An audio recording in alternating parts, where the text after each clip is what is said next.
Hi, Connected Leaders.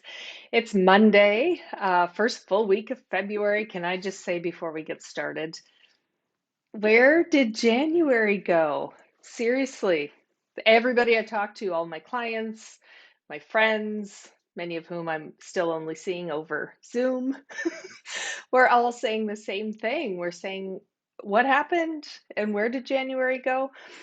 For those of us on the east coast of Canada, however, we're okay with that because it's been cold, very snowy. Um, Thankfully, I ski, and so the snow is pretty welcome. But I have to say, 2022, lots of snow, lots of ice, lots of frigid, cold weather.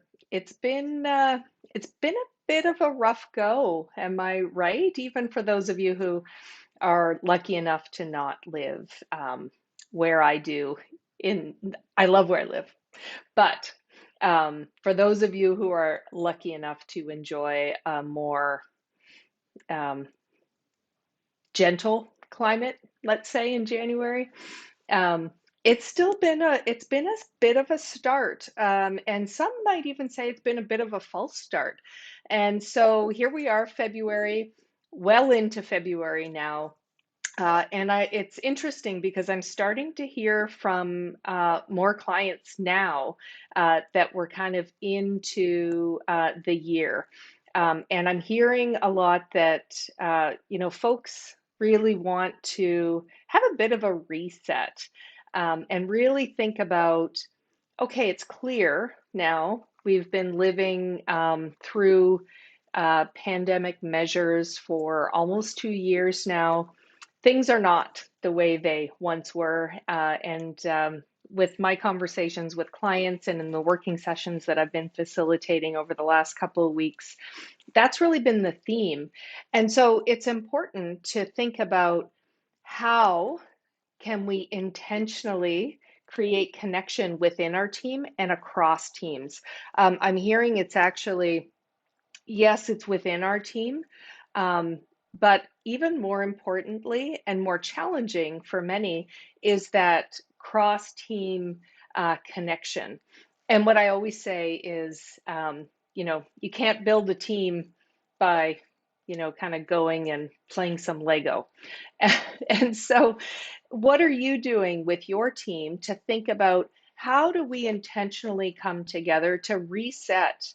um, what our values are and what we want for our team, what's been working, what things have kind of been highlighted for you maybe over the last couple of years. I often say that this pandemic has, in many ways, been kind of the great truth teller.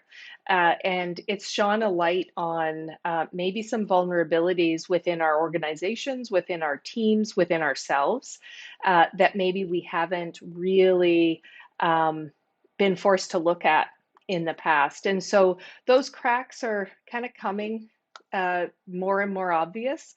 And so, what can you do now as spring is coming and the year is upon us to bring your team together and to really reset expectations? What are the goals that you want to accomplish? How do we intentionally connect um, among our own team and build that trust, maybe rebuild some trust? And how do you create meaningful connection through collaborative goal setting, maybe even outside of your team? So I'll leave that with you, and I would be curious to hear from anybody here on my network if you're going through that process and what is it that you're planning on doing. Like I said, I'm hearing from lots of clients who are kind of questioning, how do we step into this and create a more intentional set of processes, tools to support us as we continue to evolve into really what work is going to look like in the future. Okay, I'll leave you with that, and I'll check in with you a little bit later on this week. Take care.